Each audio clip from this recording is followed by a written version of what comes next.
Hello everyone. हम लोग पढ़ रहे थे मौर्य साम्राज्य और मौर्य साम्राज्य में आज हम पढ़ेंगे अशोक को। चंद्रगुप्त मौर्य और बिंदुसार को हम लोगों ने पढ़ लिया था। अशोक जो है इसको अशोक वर्धन राणे अशोक और अशोक महान के नाम से भी जाना जाता है। अशोक की माता का नाम सुभद्रांगिनी था। सुभद्रांगिनी। 269 ईसा पूर्व मगध की गद्दी पर बैठा अशोक। मगध की गद्दी पर बैठा। मगध की गद्दी पर बैठा।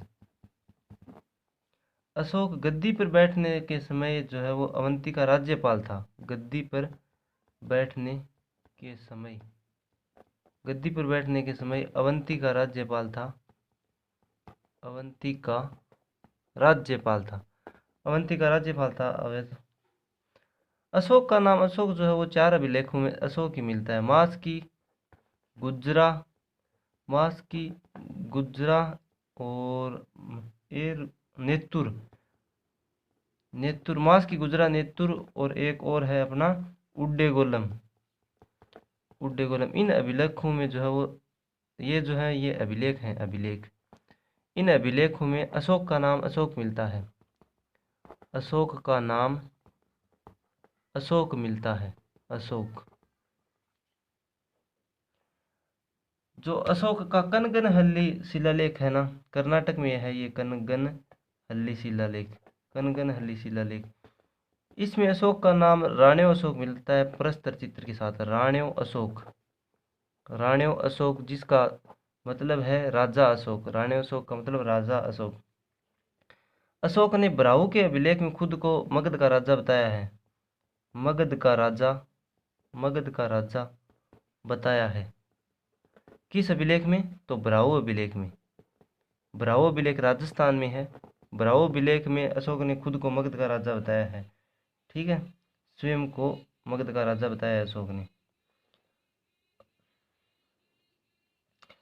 अशोक ने अपने राज्याभिषेक के 8 वर्ष बाद राज्याभिषेक के 8 वर्ष बाद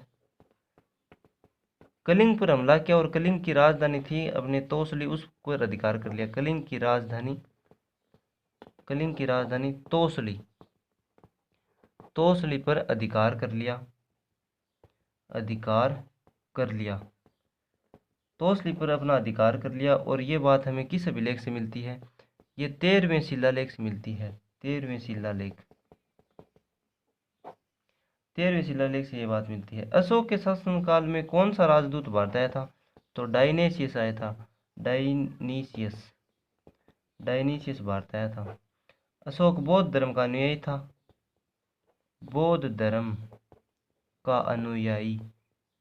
अशोक बौद्ध धर्म का अनुयायी था और दीक्षा ली थी उपगुप्त नामक एक भिक्षु से। उपगुप्त नामक भिक्षु से दीक्षा ली थी अशोक ने। अशोक बौद्ध धर्म का अनुयायी था, लेकिन राजतरंगिणी में अशोक को शैव धर्म का उपासक भी बताया गया है। ये बात भी आप ध्यान रखना। अशोक ने 7वें अभिलेख में आजीविकों का जिक्र किया है। 7वें अभिलेख में आजीविकों का जिक्र किया है, यानी कि अशोक ने आदेश दिया है कि जो राजा और उच्च अधिकारी हैं शासन में बैठे उनको आजीविकों के लिए जो है वो इनकी सहायता करनी चाहिए। आजीविकों के संबंध में अशोक ने लिखा है 7वें अभिलेख में। अशोक ने बौद्ध धर्म प्रचार के लिए श्रीलंका भेजा था अपने पुत्र और पुत्री को। बौद्ध धर्म प्रचार के लिए श्रीलंका भेजा था अपने पुत्र महेंद्र एंड पुत्री संघमित्रा को जो है वो अशोक ने संघमित्रा को श्रीलंका भेजा था बौद्ध धर्म के प्रचार के लिए। अशोक के जो शिलालेख हैं उनकी लिपि जो है वो 4 हैं। ग्रीक लिपि, अरमाइक लिपि, खरोष्टी लिपि और ब्राह्मी लिपि। ये 2 लिपि हैं। ये अफगानिस्तान के जो शिलालेख उनमें ग्रीक और अरमाइक लिपि। खरोष्ट लिपि पाकिस्तान के जो शिलालेख हैं उनमें, और भारत के शिलालेखों की लिपि जो है वो ब्राह्मी लिपि है। अशोक के शिलालेख पढ़ने का सर्वप्रथम प्रयास, शिलालेख पढ़ने का सर्वप्रथम प्रयास जो है वो 1837 में जेम्स प्रिंसेप ने किया था। 1837 ईस्वी में जेम्स प्रिंसेप।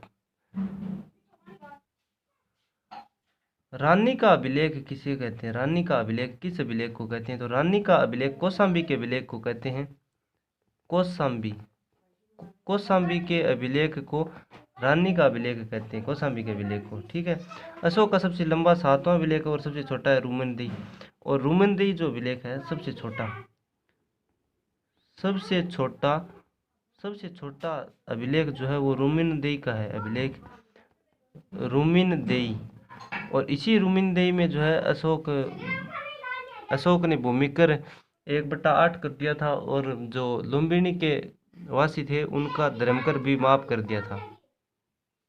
तो ये सब था अशोक के बारे में। मौर्य वंश का अंतिम जो शासक था उसका नाम था बृहद्रथ। मौर्य वंश का अंतिम शासक का नाम था बृहद्रथ। मौर्य वंश का अंतिम शासक था। तो ये सारा अशोक के बारे में मैंने आपको बताया। बाकी आगे पढ़ेंगे अपन। मौर्य वंश के बाद में आया था अपना ब्राह्मण साम्राज्य पुष्यमित्र शुंग, उसके बारे में पढ़ेंगे। जय हिंद।